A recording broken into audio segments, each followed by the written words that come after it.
भारत का युद्ध चल रहा था। रात का समय था और कुरुक्षेत्र की भूमि पर हाहाकार मचा था। भीमपुत्र घटोत्कच ने कौरव सेना का विनाश करना आरंभ कर दिया था। ऐसा लग रहा था मानो आज ही वो पूरी सेना समाप्त कर देगा। तभी कर्ण ने इंद्र से प्राप्त अपनी अमोघ वासवी शक्ति चला दी। घटोत्कच का विशाल शरीर भूमि पर गिर गया। सब रो रहे थे। कुंती पुत्र शोक में मग्न थे, किंतु श्री कृष्ण मुस्कुरा रहे थे। अर्जुन ने आश्चर्य से पूछा, हे माधव, आप क्यों हंस रहे हैं? तब श्री कृष्ण ने जो रहस्य बताया, उसने अर्जुन के पैरों तले से भूमि खिसका दी। श्री कृष्ण ने कहा, इसे कौरवों ने नहीं मारा, इसकी मृत्यु का कारण मैं हूँ। आखिर भगवान ने ऐसा क्यों कहा? क्या था वह रहस्य? जानने के लिए इस प्रस्तुति को अंत तक अवश्य देखें। कुरुक्षेत्र के उस भयानक संग्राम में जब सूर्य अस्त हो गया, तब नियम टूट गए और रात्रि का युद्ध आरंभ हुआ। रात के अंधकार में राक्षस मायावी शक्तियां प्राप्त कर लेते हैं, अतः भीमपुत्र घटोत्कच ने ऐसा भयंकर रूप धारण किया कि कौरव सेना में त्राही त्राही मच गई। वो रथों को हवा में उछाल रहा था, हाथियों को खिलौने की तरह मसल रहा था। कौरव पक्ष के महारथी भी उसके सामने टिक नहीं पा रहे थे। दुर्योधन को अपनी पूरी सेना का अंत समीप दिखाई देने लगा। उसने कर्ण से सहायता की याचना की। कर्ण के पास इंद्र से प्राप्त एक अमोघ वासवी शक्ति थी, जिसका प्रहार कभी विफल नहीं होता था। कर्ण ने वह शक्ति अर्जुन के लिए बचा कर रखी थी, किंतु उस समय कौरव सेना को बचाने का कोई और मार्ग शेष नहीं था। कर्ण अत्यंत धर्म संकट में फंस गए थे। एक ओर उनके मित्र दुर्योधन की संपूर्ण सेना नष्ट हो रही थी और दूसरी ओर अर्जुन का वध करने का उनका एकमात्र साधन वह वासवी शक्ति थी। घटोत्कच का हाहाकार इतना प्रलयनकारी था कि कर्ण को विवश होकर वह दिव्य अस्त्र संधान करना ही था। उन्होंने मंत्रों का उच्चारण किया और उस अमोघ अस्त्र को भीमपुत्र की ओर प्रहारित कर दिया। आकाश में तीव्र प्रकाश छा गया और वह शक्ति सीधे घटोत्कच के विशाल वक्षस्थल पर जा लगी। उस भयंकर आघात से वह मायावी वीर वहीं धराशायी हो गया। प्राण त्यागते समय भी उसने अपने विशाल आकार से हजारों कौरव सैनिकों को कुचल दिया।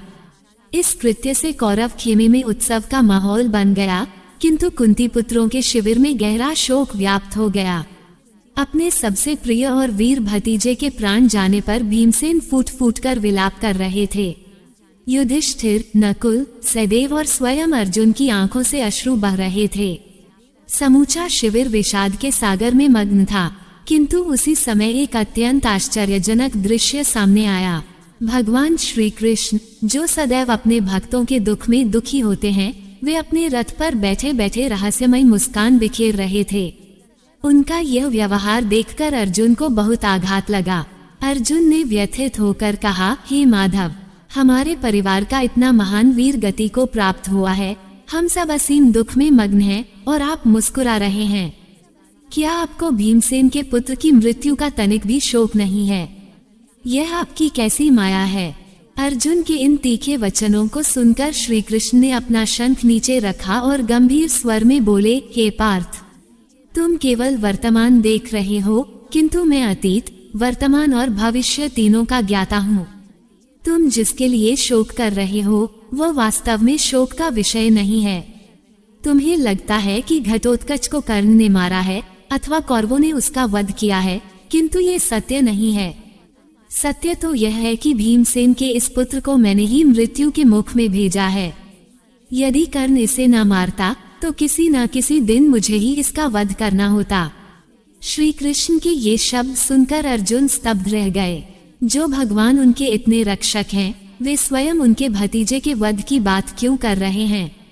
भगवान श्री कृष्ण ने अपनी बात को विस्तार देते हुए कहा, हे सखा, ये सत्य है कि घटोत्कच तुम्हारा भतीजा है और भीमसेन का पुत्र है, किंतु वह मूल रूप से एक राक्षस प्रवृत्ति का जीव है। उसमें राक्षसों के समान ही मायावी शक्तियां, क्रोध और क्रूरता भरी हुई है। यद्यपि आज वह तुम्हारे पक्ष में युद्ध कर रहा था, क्योंकि कौरव तुम्हारे शत्रु हैं, किंतु यदि यह महाभारत का युद्ध समाप्त हो जाता और तुम सब विजयी हो जाते, तो भविष्य में वह धर्म के लिए एक भारी संकट बन जाता।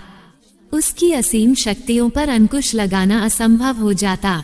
तब वह ब्राह्मणों, ऋषियों और निर्दोष मनुष्यों के लिए भयंकर संत्रास का कारण बनता। धर्म की स्थापना के लिए ऐसे मायावी तत्वों का विनाश होना परम आवश्यक था। श्री कृष्ण ने आगे समझाया कि मेरा अवतार केवल तुम्हें राज्य दिलाने के लिए नहीं हुआ है, अपितु पृथ्वी से हर प्रकार के अधर्म और असुर शक्तियों का नाश करने के लिए हुआ है। घटोत्कच धर्म के मार्ग का अनुयायी नहीं था, वह केवल अपने परिवार के प्रति मोह के कारण इस युद्ध में आया था। यदि मैं उसे जीवित रहने देता तो वह भविष्य में सत्य और धर्म का सबसे भयंकर शत्रु प्रमाणित होता। मैं उसे स्वयं मारता, किंतु कर्ण के पास वह वास्तविक शक्ति थी जो तुम्हारे लिए सबसे घातक थी। मैंने एक ही तीर से 2 लक्ष्य प्राप्त किए हैं। मैंने कर्ण की उस अमोघ शक्ति को समाप्त करवा दिया जिससे तुम्हारे प्राण सुरक्षित हो गए, और भविष्य के एक महान संकट का अंत भी कर दिया। हे अर्जुन, तनिक विचार करो। कर्ण ने वह वास्तविक शक्ति केवल तुम्हारे लिए सुरक्षित रखी थी। वह जानता था कि सामान्य अस्त्रों से वह तुम्हें पराजित नहीं कर सकता। यदि वह शक्ति घटोत्कच पर प्रयुक्त न होती तो कर्ण उसे निश्चय ही तुम पर चलाता। और मैं तुम्हें सत्य बताता हूँ, तीनों लोकों में कोई भी अस्त्र उस वास्तविक शक्ति को निष्फल नहीं कर सकता था। यदि वह शक्ति तुम पर चलती तो तुम्हारा अंत निश्चित था। तुम्हारे बिना धर्म की विजय असंभव हो जाती। अतः मैंने ही घटोत्कच के मन में ऐसी प्रेरणा उत्पन्न की कि वो कौरव सेना पर प्रलय बनकर भयंकर आक्रमण करे। इससे विवश होकर कर्ण को अपना अस्त्र चलाना ही था। तुम्हारी रक्षा के लिए ही मैंने ये संपूर्ण व्यूह रचा है। श्री कृष्ण के इन गहन रहस्यों को सुनकर अर्जुन की आंखें खुल गईं। उन्हें समझ आ गया कि भगवान का हर कृत्य एक विशाल योजना का भाग होता है।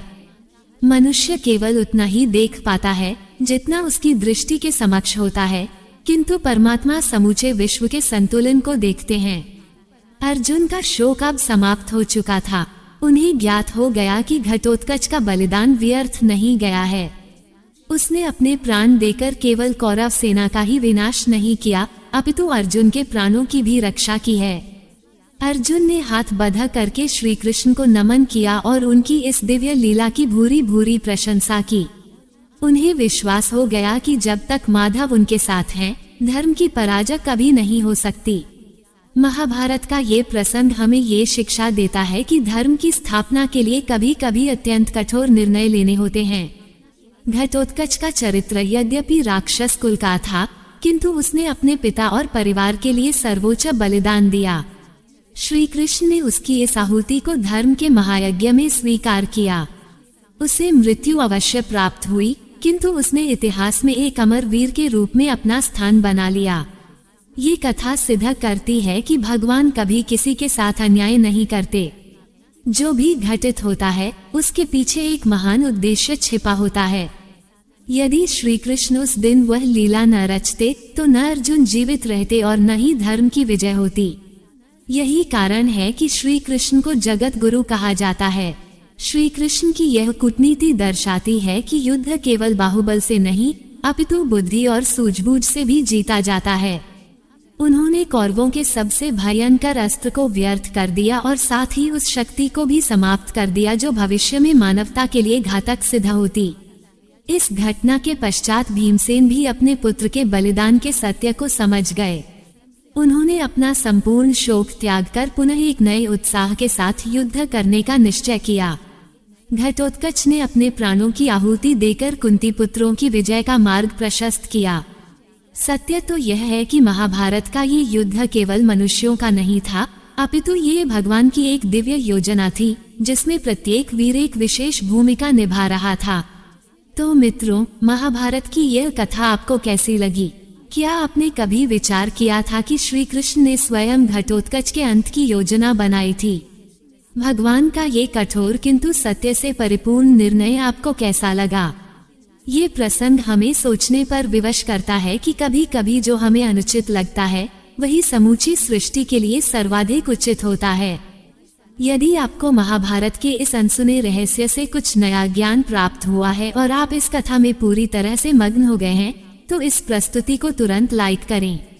अपने विचार हमें कमेंट करके अवश्य बताएं और ऐसे ही रहस्यमयी और ज्ञानवर्धक कथाओं के लिए हमारे चैनल को सब्सक्राइब करना न भूलें। धर्म और सत्य के इस मार्ग पर हमारे साथ बने रहें। धन्यवाद।